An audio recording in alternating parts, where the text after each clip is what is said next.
Good day, dear listeners. Steve Preda here with the Management Blueprint podcast. And today's guest is Geoff McDonald, the CEO and president at Geoff McDonald and Associates, a leading injury law firm in Richmond, Virginia, focused on protecting injury victims and their families from insurance companies.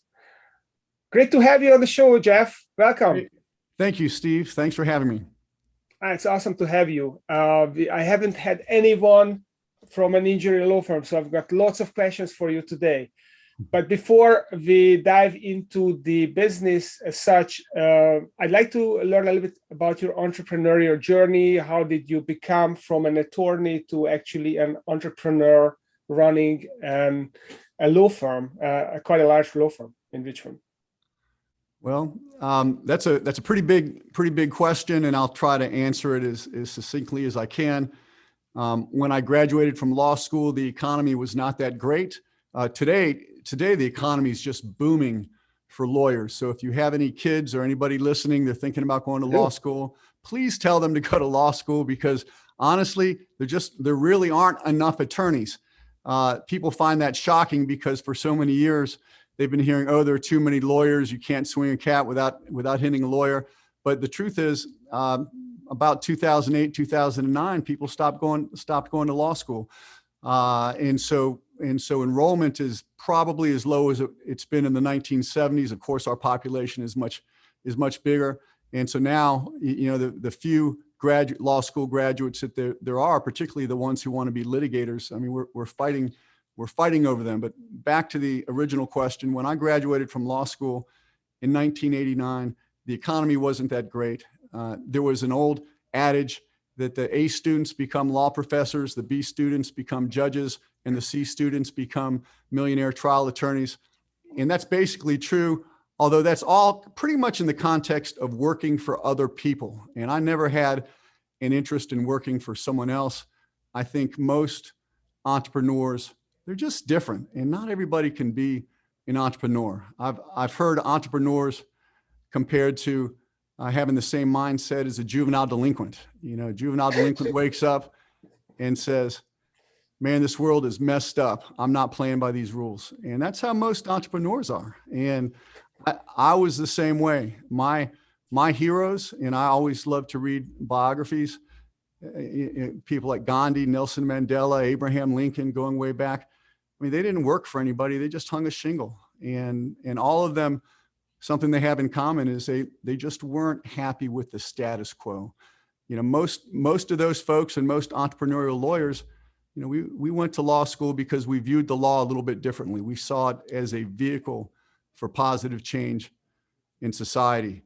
We did not go to law school to keep the world safe for corporate America.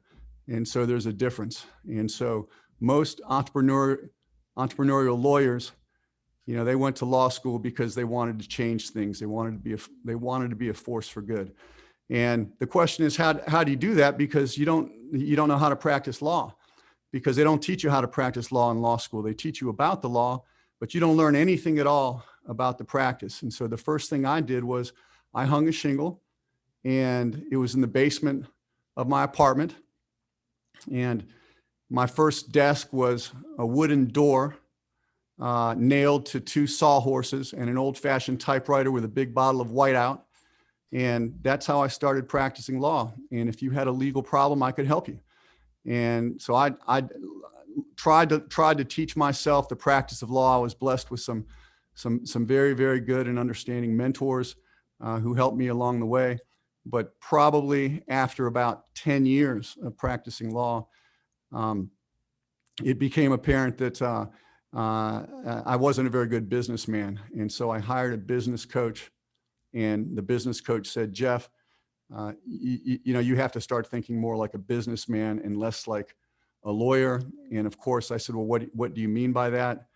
And he said, you have to hire a COO to run the place, and you need to take yourself out of operations, and you need to hire some young attorneys, and you need to take yourself out of production and hire them. And of course, my response was what any lawyers would be, is like, I'm the only one who knows how to run this place, and so why should I hire somebody else?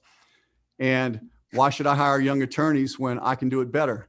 And he just stayed on me and said, Geoff, you'd be surprised. There are actually people who are good at running things, and they might even be better than you. And there might actually be young attorneys who are better at this than you are. And so he got me to trust the process. And it was probably about 10 years of into practicing law that I really started thinking more like a business person and more like an entrepreneur. And Okay. And what he told me and what I believe is true, and I'm sure you've probably found this as well, is that it's an entirely different skill set involved in growing a business than running a business. And so I started doing that. So really, while I've been in business for 30 years, I've only been running my law firm as a professional law firm, an entrepreneurial law firm, for the past 20 years. Got it. So some couple of things that you said which really struck a chord with me. One is you talked about this door desk that you had, which is actually very entrepreneurial. So if I just read a book about Amazon, and they had door desks. This is how they started, and they probably got the idea from you because they started around 1996, and it was kind of a symbol of frugality. So they had a door desk for everyone for a few years in the beginning. The other thing you talked about is how entrepreneurs are like juvenile delinquents in society, which I agree with. And in fact, there is research to say that it's only about 1% of the population which is entrepreneurial, and it's like a yeast in bread. You know, in a small quantity, it really helps the bread grow and great. But if you put too much in it, then it spoils the bread. So it's really good for society not to have more than 1% of entrepreneurs. And maybe the problems in America, you have a lot of immigrant entrepreneurs. You actually have a little bit more than 1%, and maybe that creates some chaos sometimes here. Yeah. The other thing you mentioned was that it's different to be an entrepreneur than to run a business. And in fact, maybe it's 1% of the population that's true entrepreneur. But people who can actually run businesses, it's a lot fewer than the number of entrepreneurs. It's easy to come up with big dreams, but to execute and to make it happen, it's much harder. So to find a great CEO is really a giant step toward building a company. I could not agree more with you. So let's talk a little bit about building your company, and your CEO was definitely a big step. What I'm always looking for in this podcast is what I call management blueprints. So frameworks that people used to build their business, something that they picked up from a book, or they learned somewhere in a seminar, or they figured it out. But do you have a framework, or maybe multiple frameworks, that you have applied to build Geoff McDonald and Associates? Yes, absolutely. And of course, your framework for growing your business and running your business, it's going to be different when you start versus when you're in your adolescent stage or a more mature stage. So obviously, when you start your business model is going to be focused more on marketing because you don't have any clients. And so you're going to be thinking about, okay, how can I eat this week? How many clients can I get? And so I was very blessed. I was able to put my hands on a book called How to Start Your Own Law Firm 101. And that was just a genius book. I don't know who wrote it. I really wish I still had the copy, but I followed that book to a T. And one of the things that it said was have a 5-pronged marketing strategy. In other words, find 5 different places or sources of business. And so, of course, this being 1990, I looked to the Yellow Pages. I looked to other attorneys. I looked to doctors because doctors quite often treated injury victims. I looked at representing labor unions because they represented lots of blue-collar workers who might need the services of an attorney if something happened to them. And so I came up with 5 different things. Obviously today, that's just marketing is just one piece of running your business. It might be just 20% of it. And so today, what I try to do is duplicate R&D, research and development, or rip off and duplicate. There are a lot of super smart entrepreneurs out there, great mentors, world-class coaches. And, I would say that probably the most meaningful book that I read on how to run an entrepreneurial firm and grow it would be Verne Harnish's The Rockefeller Habits. Mm-hmm. He had a very simple, straightforward, one-page strategic plan, and we probably used that blueprint for about 10 years. The problem that we encountered was the problem that a lot of my peers had, was that they focused primarily on quarterly strategic planning sessions and monthly follow-ups. And what I found in my business is that you really can get off track from quarter to quarter, and honestly, even month to month. And things start falling off the calendar. And if you miss a monthly meeting, it's 2 months since you've met. And a gentleman named Gino Wickman, I think he's from Detroit, he had the same problem. And he wrote a book about how to get back on track. And he was a big fan of Verne Harnish's, and he talks about Verne in his book and gives ample credit to him. But people were just getting off track, and so he came up with a system, entrepreneurial operating system, EOS, and he writes about it in his book called Traction. And what they believe in is weekly meetings, no more than 55 minutes tops, for 6 weeks, and then you take a 2-week break. Obviously, you begin the year with setting goals. I think he calls them rocks, and you just make sure that everybody's on track. Since we started having traction meetings about 3 years ago, a book came out called Measure What Matters by John Doerr, mm-hmm. and it just blew my mind. I remember where I was when it was given to me.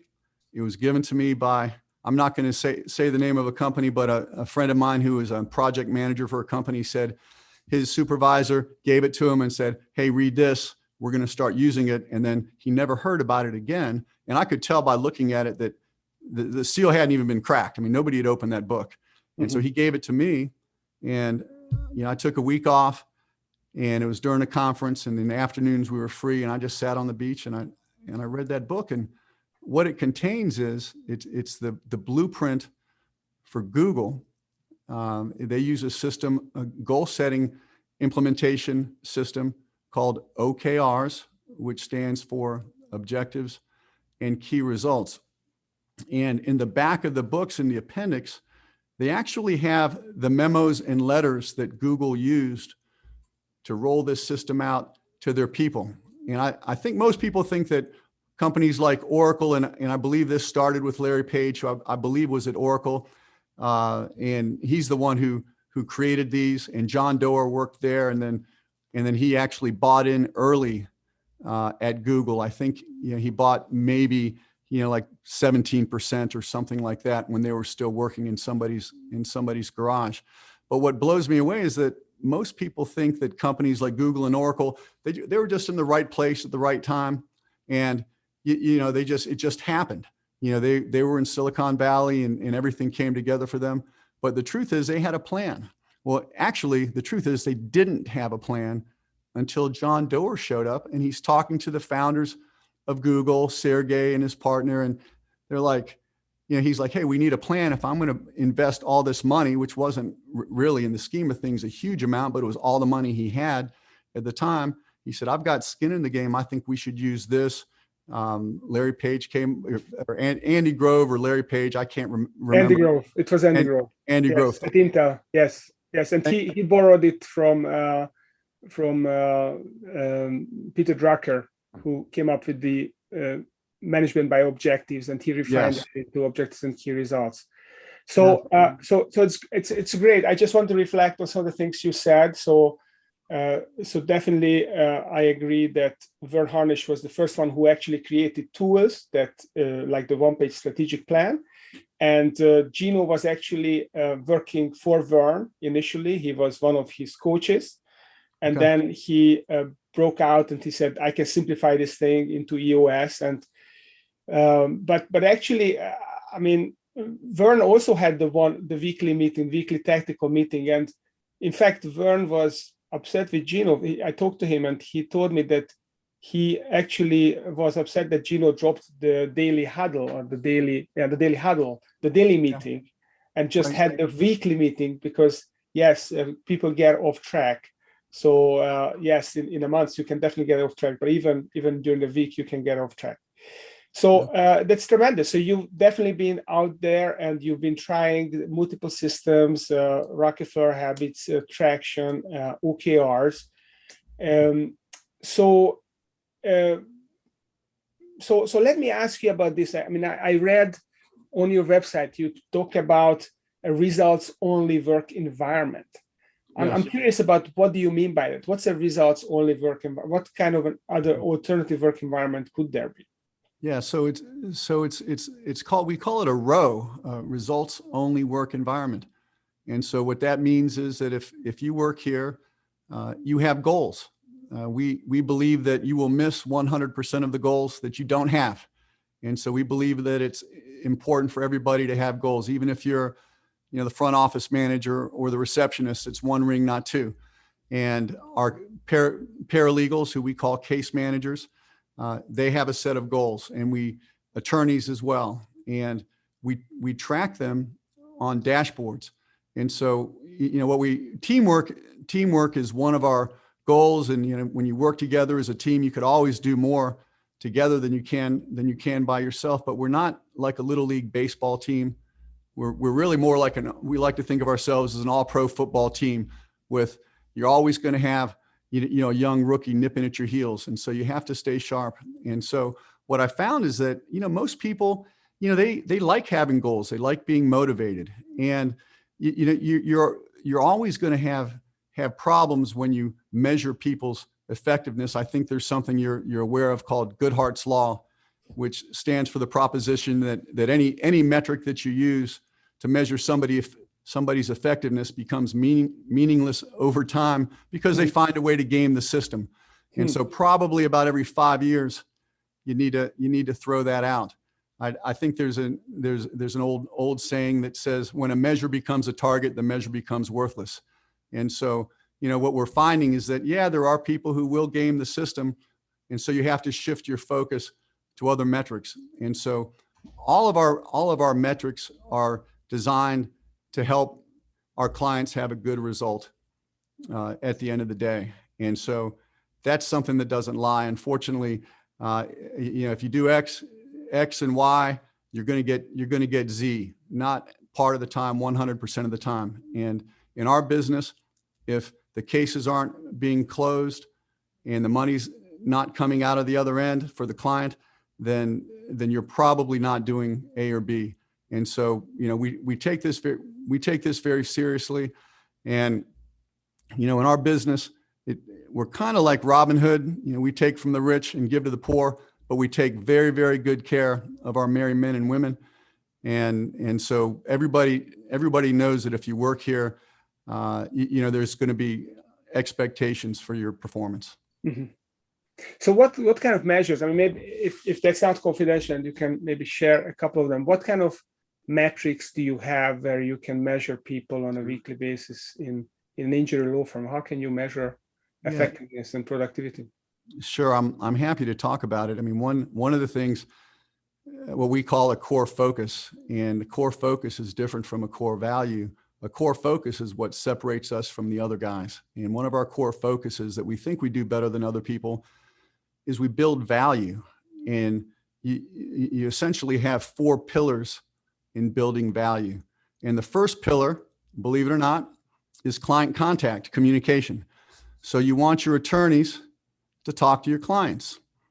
You want your case managers to talk to your clients. And, we ask our attorneys and case managers to proactively call the clients at least every 30 days. And so we have dashboards, and we'd like them to keep their dashboards at 80%. And when they're doing that, clients tend to be happy. They're well informed about their case, and things don't fall through the cracks. The second thing we ask them to do and it's also on their dashboard, is, we expect them to do file reviews once a month. So a file review in this context in our office is the attorney sits down once a month with their case manager or paralegal, and they go over the case. And so there's a meeting of the minds. Everybody knows exactly what the status is. And so I would say that those two things, which comprise the first pillar of building value in our business, they probably would apply to pretty much any service industry. Whether you're selling you're an accounting firm or some other type of firm, client contact is a big deal. It's a big deal for us because the number one knock on attorneys is they don't call you back. And the number one reason for bar complaints is that my attorney won't call me back. So that's the first thing we do. The second thing we do that I think may apply to all businesses and not just law firms is we focus on something called the Pareto principle. Mm-hmm. And so we try to identify the top 20% of cases in our office that result in 80% of our income. I thought probably for about 20 years, Steve, that speed equals profitability. And that's only half true.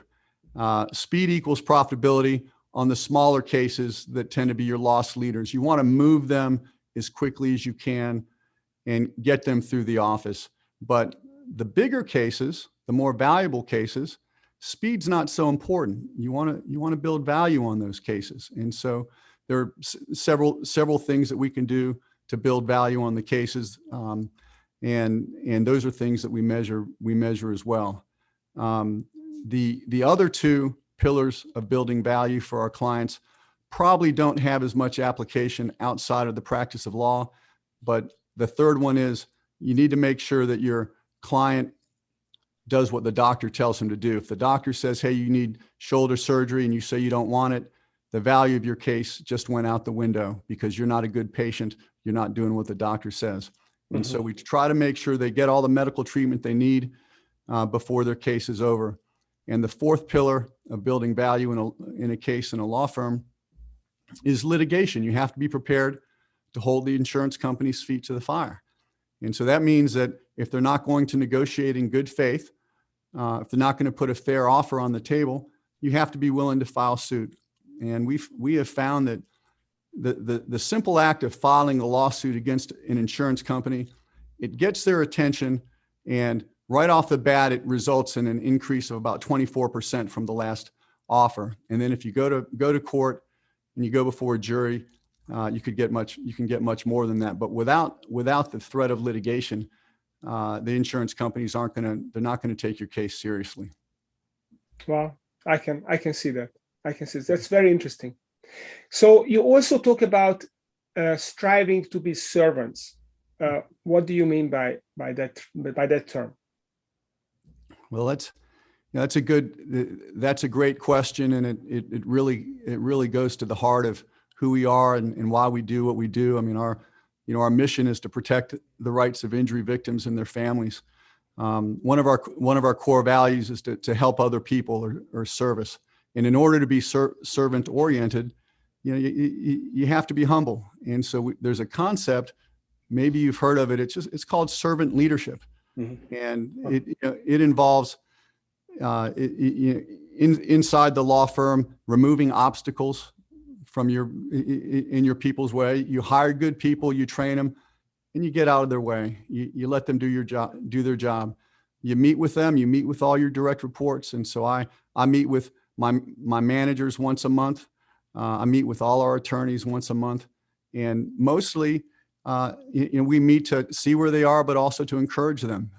We have a policy here at Geoff McDonald and Associates. You've probably heard part of this. Never criticize in public. Well, guess what? We don't criticize in private either. What we talk about are strengths and opportunities. And quite often, when something goes south, it's not a bad thing. It's a growth opportunity.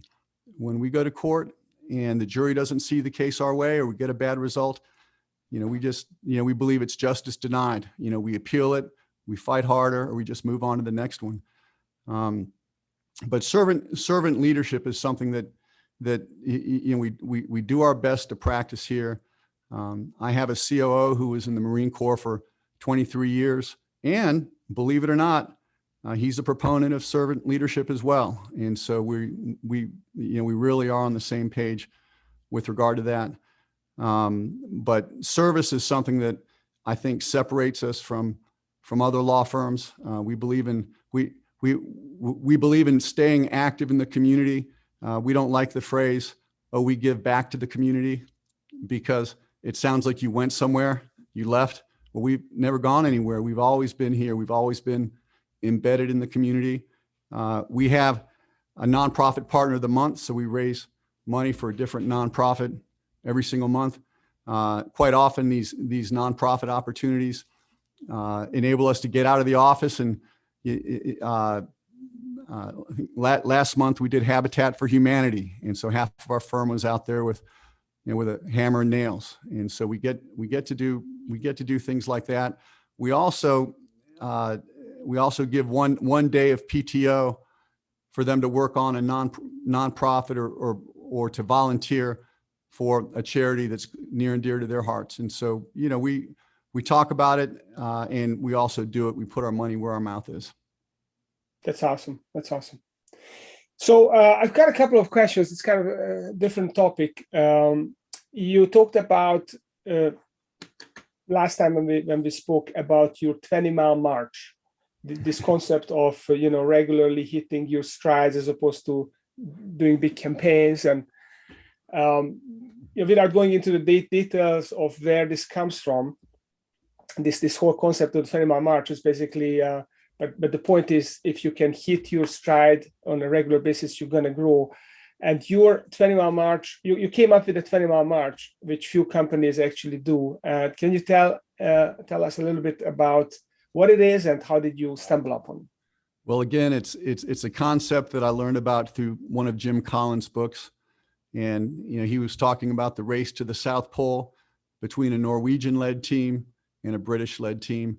And the Norwegian team, they had this idea that, hey, no matter what, we're going to do 20 miles a day. If weather's good, we might be able to get 50, but we're only going to do 20. And when the weather's bad, we're going to still do 20. We're just going to fight through the adversity. The other team, when the weather was nice, they went, 40, 50, 55, 60 miles in a day. And when the weather was bad, they just holed up until the good weather came back. And what happened was, the rest of the story. The Norwegian team beat the British team by about 34 days to the South Pole. And before they on their way back, the British team froze to death. And so what does that have to do with the practice of law or running a business? It means that when you have a good year, you don't go crazy. A lot of law firms flame out because they have a good year and they increase their marketing budget by threefold or fourfold. And then all these cases come in, but they don't have the back office or the operational legs under them to handle the cases. And then chaos ensues, and it could really, really cripple a law firm. And so, what we try to do is, when in good, whether times are good or times are bad, we try to stick to our plan. And so we have marketing goals. We keep our marketing budget. Even during COVID, we did something a little bit controversial. We continued marketing, even though people weren't driving. A lot of people weren't working. We didn't cut our marketing budget. Our idea was that we would sort of leapfrog our competitors, all of whom slashed their budgets during COVID for about 3 months. Was that a good thing or a bad thing? A good thing or a bad thing? I think in the long run, it helped us build brand. Mm-hmm. Yeah. When you have all the real estate and you're the only game in town, then definitely it will call people's attention. You also mentioned that you figured out that you have to hire one attorney every quarter in order to have this healthy, steady growth.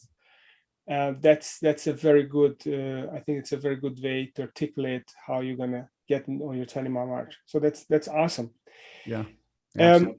Another question I'd like to ask you, another strategic question is, can you distill your strategy down to a single phrase? And a couple of examples here is, Southwest Airlines, they made their fame by keeping planes in the air longer, having quicker turnaround times.